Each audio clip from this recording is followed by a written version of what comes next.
আসসালামু আলাইকুম সবাইকে সালামান কালামি রব্বির রহিম। আপনাদের সবাইকে জানাই পবিত্র মাহে রমজান মাসের পবিত্র রমজানুল মুবারক এবং পবিত্র রমাদানের শুভেচ্ছা। মহান রব্বুল আলামিন এই রমজান মাসে আমাদের সবাইকে আত্মশুদ্ধি ও তাকওয়া অর্জন করার তৌফিক দান করুন। পবিত্র এই রমজান মাসে কারো পরিবর্তন দেখে ঠাট্টা বিদ্রূপ করবে না। রমজান আসেই মানুষকে কিন্তু পরিবর্তন করার জন্য।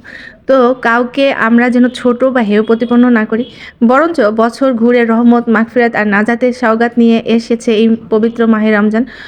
সবাইকে যেন খুব ভালোভাবে আল্লাহ তাআলার ইবাদত বন্দেগী করার তৌফিক দান করে। আজকে আমরা সবাই মিলে চেষ্টা করতেছিলাম আমাদের বাসায় বিড়ালগুলোকে খুব সুন্দরভাবে একটু পিক তোলার জন্য বা একটু ভিডিও নেওয়ার জন্য, কিন্তু আমাদের বিড়ালগুলো কোনোভাবেই বুঝতেছে না। কারণ এই বিড়ালগুলো ছোটোবেলা থেকে খুব ভালোভাবে ট্রেন করা হয় নাই। ট্রেন করলে হয়তো বা এই বিড়ালগুলোকে আমরা খুব সুন্দরভাবে গুছিয়ে সব কিছু করতে পারতাম।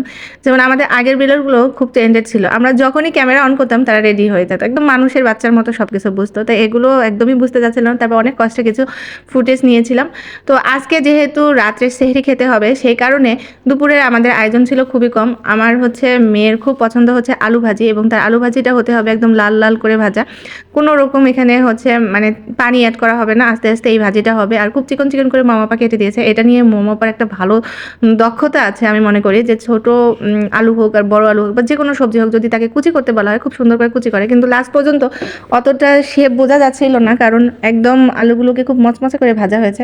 আর এটাই আমার মেয়ের খুব পছন্দ। এই রমজান মাসে তার বেশি একটা তরকারি খেতে চায় না, কিন্তু এরকম আলু ভাজি করে দিলে সে ভীষণ পছন্দ করে সেহরিতে। তো ভাবলাম সেহরিতে যেহেতু আজকে খাবেই, তো আগে দুপুরবেলায় এই আলু ভাজিটা করেছি আর হালকা পাতলা আয়োজন করেছি। রাত্রে তো রান্না করবোই, এজন্য মাছ একটু ভুনা করেছিলাম, আর ছিল সাদা ভাত। কারণ দুপুরে যদি আমি হেভি আইটেম রান্না করি, সেহরিতে আবার রান্না করতে হবে, তখন এই দুপুরের আইটেমগুলো থেকে যাবে। সেহরির জন্য আমি টাটকা কিছু রান্না করব, এই জন্য আজকের